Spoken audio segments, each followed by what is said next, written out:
Welcome, and thanks for joining us for this episode of Scope. The recent appointment of the ministers in the Marape-Rosso Cabinet has reflected the experience, continuity, and regional balance. Prime Minister James Marape has chosen carefully from a pool of talented and capable leaders in the government, and the appointments reflect their competence and ability. Several new ministries have been established in a strategic effort to improve important sectors. After announcing his cabinet ministers, Prime Minister James Marape says there are a number of key features of the National Executive Council which reflected his thoughts about the priority agenda the government is pursuing. He says the greatest demonstration of the government's priority is in the makeup of the cabinet, where the various ministries deliver the outcomes that are of the highest priority in our country. It clearly shows the strong intention to ensure that priority activities are given the required prominence in the NEC appointments. We have almost a full cabinet established.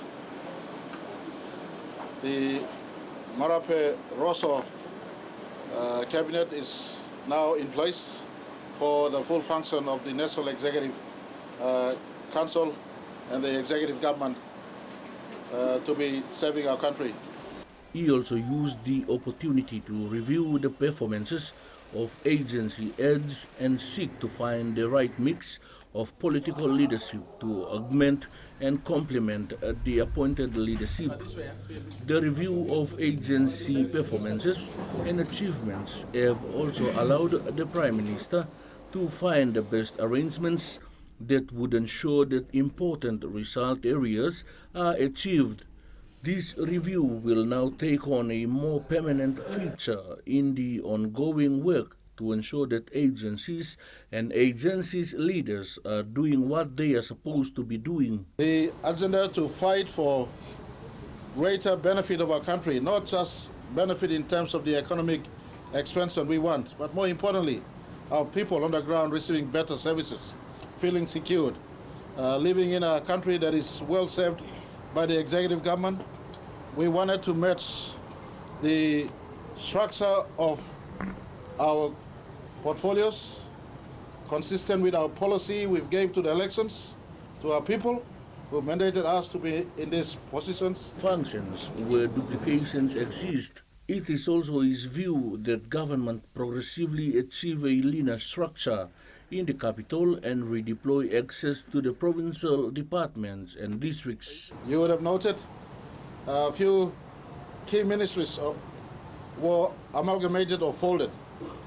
That is consistent with our view to ensure that we increase efficiency in the system instead of the system becoming impediment, tedious, cumbersome, stopping flow of executive directions that are lawful. Securing the country will be very high on the priority list for the government, and the creation of internal security portfolio, which now sees both the Royal Papua New Guinea Constabulary and the Correctional Services reporting to the same minister. The National Identity Project and the Narcotics Bureau will also come under that ministry, which has a singular focus of securing the country domestically. He said in the next decade they must return the country to a safe and secure place to live, work and do business. Securing safety of our people. Today you would have seen there is no mention of police portfolio or CIS portfolio. It is amalgamated into one internal security portfolio. The Honorable Peter Siamalili Jr. is Minister responsible for internal security, and we will get on with the business of trying to fix our country's security issues right across our country in a one-stop approach where our minister has his pulses on both police, CIS, and other associate affiliates. The Prime Minister also announced that transport and civil aviation has been merged into one ministry. He clarified that this allows for uniform political leadership in the interest of all stakeholders in the two very important sectors. You would have seen us amalgamating the transport sector into one policy as well as operation for civil aviation and marine transport sector. He reiterated that part of the work was also to tidy up loose ends in terms of important commerce and industry agenda. The appointment gave prominence to important concepts such as SME, SEZ, and international trade, which is to place a strong emphasis on growth areas and stimulating production through foreign investment. Apart from foreign policy and international relationships, trade and investment outlook also drive growth through market development and access. Production at the local front needs market access for them to grow. International trade and investment is so important, the Prime Minister has appointed experienced and seasoned Member of Parliament Richard Maru to the portfolio of Minister for International Trade and Investment. We focus on target areas to grow our economy where our people are. And growing the economy also sees us establishing at a very senior level. The Honorable Richard Maru comes in as Minister for International Trade and Foreign Investment. We specially created this so that we have one minister as a target on bringing this in. He says agriculture is where the government can have the greatest impact in terms of the population of this country, because the bulk of our people are subsistence farmers. He said the government is serious about investing in agriculture and the creation of oil palm, coffee and livestock portfolios. Nakana MP Francis Maneke was sworn in as the Minister for Oil Palm, Joe Cooley as the Minister for Coffee, and Seki Agisa as the Minister for Livestock. Marape said the appointments specifically spotlight agriculture in a very significant way. Agriculture and livestock is where our people are. We split into 4 portfolios. The Agriculture Ministry will be held by the Honorable Aya Tambua, will have a lesser function, especially the detachments of oil palm to the Honorable Francis Manake, the detachment of coffee to the Honorable Joe Cooley, the detachment of livestock to the Honorable Segi Agisa. These are direct targets to increase productivity in this sector so that we replace imports that we're importing into our country, and we increase production for supply of our domestic needs in as far as agricultural sector is concerned, but also more importantly, have an export ramp up in what used to be a core PNG industry before, but along the way we have lost focus on agriculture. This government is putting money where its mouth is. The Prime Minister added that the government is going to set targets and the specific ministers will be required to take specific actions to ensure that their subsectors meet their targets. He also warned that there is no mistaking what our focus is on this government. The Prime Minister says the NEC must now get to work to deliver on the results that our people expect from his government. In the team we have here, we will hit the ground running, and I do appreciate the caucus that gives us this mandate. The rest of the caucus, the Pangu Party caucus, the rest of our coalition partners who are with us. Some one-man parties have missed out in the portfolio distributions, but there are enough spaces in Vice Ministry. We're trying to reform. The Vice Ministers are not just holding office, but they get to actually work in the policy space, in the action areas, as well as the parliamentary committees that will be revamped under the Marape-Rosso government and the Pangu Party's wards. We want to make parliament committee system work again. And of course, parliament is not the executive government. Those who miss out, including our governors, will work in the parliamentary committees to hold the executive government to check and balance to ensure what we commit to do gets done, especially what is financed, get delivered to our people. When we come back, Lae celebrates MP's appointment as Deputy Prime Minister.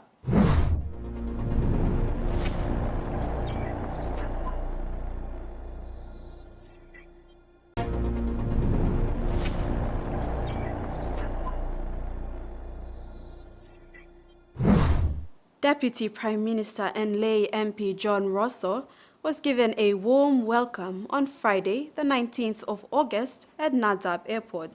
It was his first official visit as the Deputy Prime Minister to his electorate after the formation of government for the 11th Parliament. A water salute was given as the aircraft he was in taxied to a stop. He was received by a guard of honor and a large delegation from the Morobe Provincial Administration.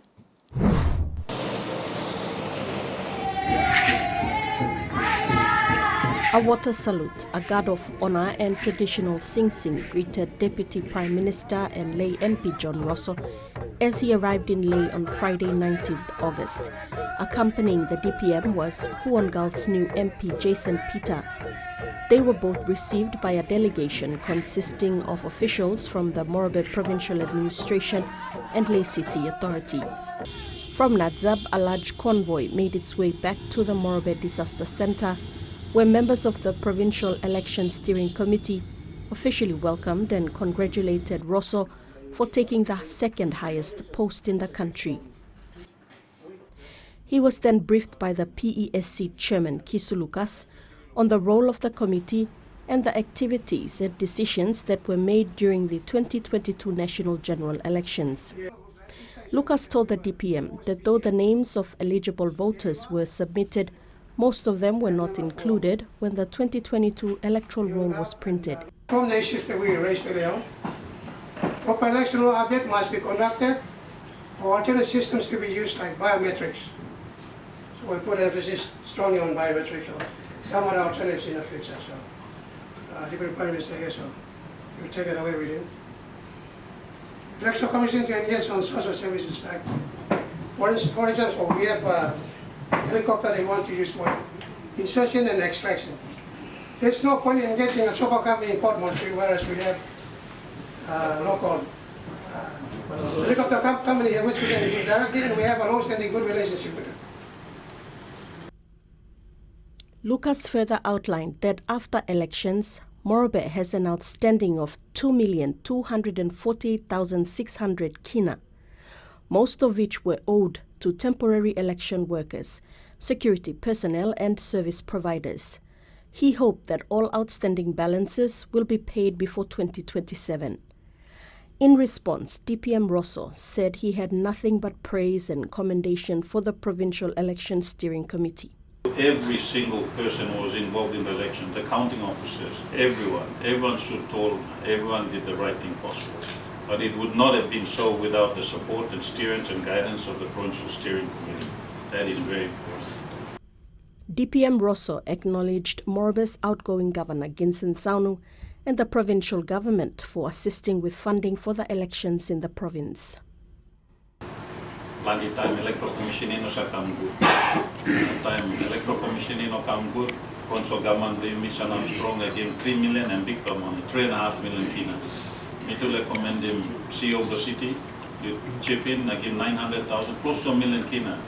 To our provincial electoral manager, you have done a remarkable job. Looking good through what we've done. And I should specifically like to commend your female assistant electoral manager. I was proud to be present at which happened and to see us here, and she took hold of the situation and managed to make sure both elections were delivered remarkably well. To the people of Morobe, I'm honored to be standing here as a Deputy Prime Minister. I've been asking no work. So I work and come put down no sigin blooming. Me only on behalf of Yumilo Morobe to make certain that we do better for our province, but at the same time our nation. In response to the request for the government to settle all election-related debts, DPM Rosso gave the assurance that funding was already allocated, but due to logistical issues, the respective departments did not receive the payment in time. Through the records, and it was confirmed that all money was paid upfront, but due to some logistical issues, that money will now be sorted out to be paying all the outstanding allowances. That was one of my priorities that I checked yesterday, not just in Morobe, but throughout the country. Outstanding. We don't this government doesn't want to carry on Dinaublo before Namibla Karengolo next election again. So we got an assurance from the Treasurer and from the Police Commissioner and the Electoral Commissioner that all of this will be sorted out before we complete the year. They also have violence that has flared up in some of our provinces, and we have given directions to the Police Commissioner that the police is to ensure that anyone who has caused disruption during the elections, we do not just leave it as election-related issues, but those offenders must be prosecuted, even if they are candidates. They have to be prosecuted, they have to be arrested, and I'm glad to say that from the side of Morobe, I should commend the police who have already gone out of their way and arrested some people who have already offended during the electoral process.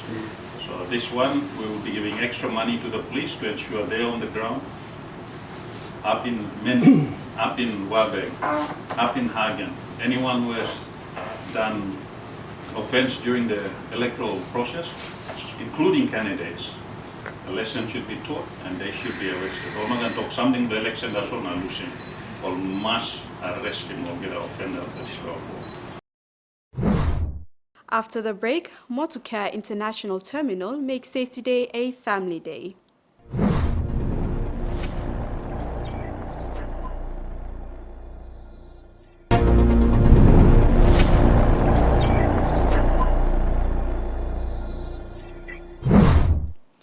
The importance of Safety Day has now been recognized by several organizations in the country.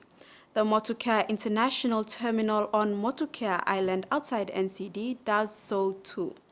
For the first time, staff at MIT observed Safety Day by identifying and emphasizing the fatal 5 risks. The Safety Day was observed by staff and their families. Everyone had a chance to see the MIT work environment and celebrate the mechanisms in place to protect their family members employed with MIT. A number of activities were held to acknowledge this important day also. The importance of Safety Day has now been recognized by several organizations in the country. For the first time, Motuka International Terminal, located on Motuka Island along the Porebada Road in Central Province, observed Safety Day with family and friends. They also identified and introduced MIT's fatal 5 risks.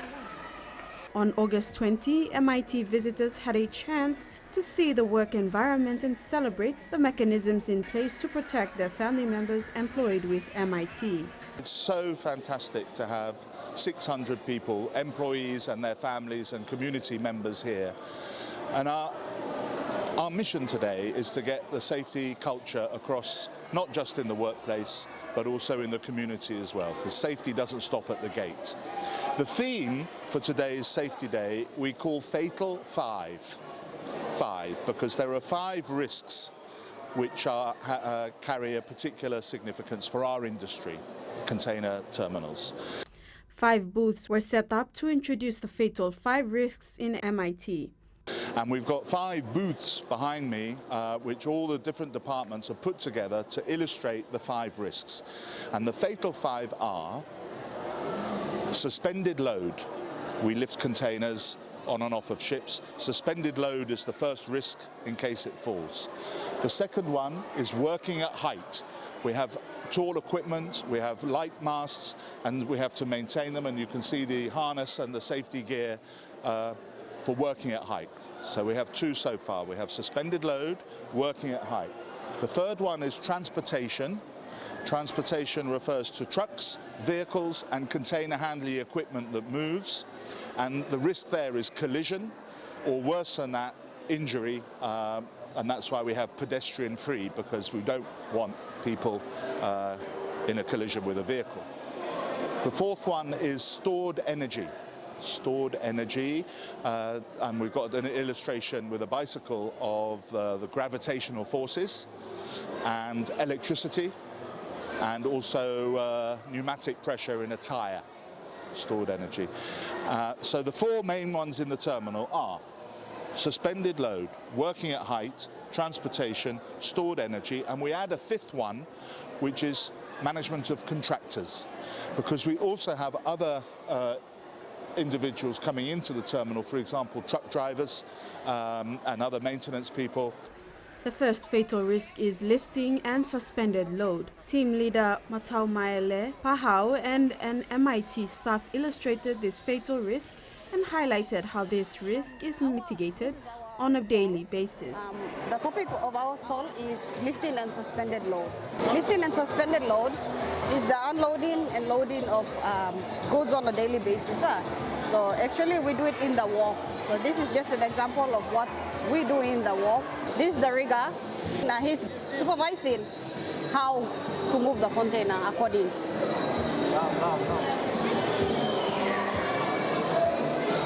That's the crane operator. They're all in their PPE while demonstrating this. Illustration of the second fatal risks, heights, was done by Facilities Supervisor Engineering Gladius Aitzi and her team. They highlighted the risk of heights in their department. Children were invited to participate to understand this risk better. This is the engineering department. Our team for today is working at heights. We're going to do two demonstrations. One is the safe act and the other one is unsafe act. So safe act is we're going to wear harness and we'll climb. We even use little children to go up. They'll just go demonstrate how they'll use the harness, how they'll put them on. So this is how they're going to do it. Unsafe act is they'll just wear normal PPE and they'll go up. That's an unsafe act where people are around and then tools, everything will be like. So this is our daily routine that we do every day. The Control of Contractors team, led by Superintendent Reva Miria, shared another fatal risk. Our topic is on control of contractors. This topic has been given to us to our group to come up with how we put up control measures to our contractors. And not only the contractors, any other visitors as well who come into our premises, MITL premises, we put a control measures. Our focus mainly is on the access point. We take extra precaution on that because that's the first point of contact for any other visitors who comes in to the port. Robert Maxwell, Chief Executive Officer for MIT, said that it was a first-of-its-kind event for the organization and will become an annual event. He emphasized that it was important for spouses of MIT employees to understand the risks involved to the work that their partners do.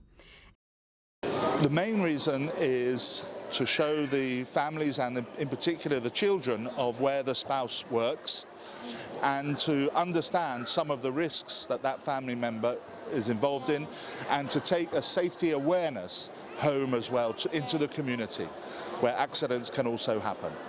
A couple of MIT staff spouses shared their thoughts about Safety Day and risks surrounding their work.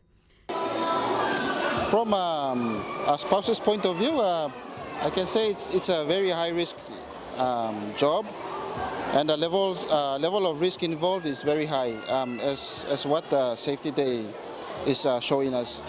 But personally, for her career, it's okay, in the sense that I guess we all are working for something now. Fortunately, she's into this in this company, so I guess that's what she understands that the risk level is very high, but then she has to work for it because it's for probably a career or something like that. That's what I understand. Yeah. Yes, I think information is key, especially for pedestrians like us, the spouses and the kids. Information is key, and it's also important that we from the president's point of view must understand what they are going through. Eruwe Gabutu, wife of admin driver Apini Jones, was happy to talk about her husband's job and how proud she was to see his workspace and environment. With MIT, I've seen that there's a lot of challenges, especially when it comes to his shifts and the times that he spends with us. It's like he doesn't have a lot of family time. He's so occupied with work, and I mean, we benefit from his every day-to-day work, and I'd say that his moral support. He's our breadwinner, and I'm so thankful to MIT for recruiting my husband. The day ended with presentation of awards for Best Illustration. The children's quiz kept the fun going. And that ends Scope this evening. A kind reminder to apply simple measures to prevent the transmission of the coronavirus. Regularly wash your hands with soap and water, cough or sneeze into your elbow, and exercise social distancing. If you're feeling sick, please stay at home. You can also call the COVID hotline number for more information or assistance. Thank you for your company. Bye for now.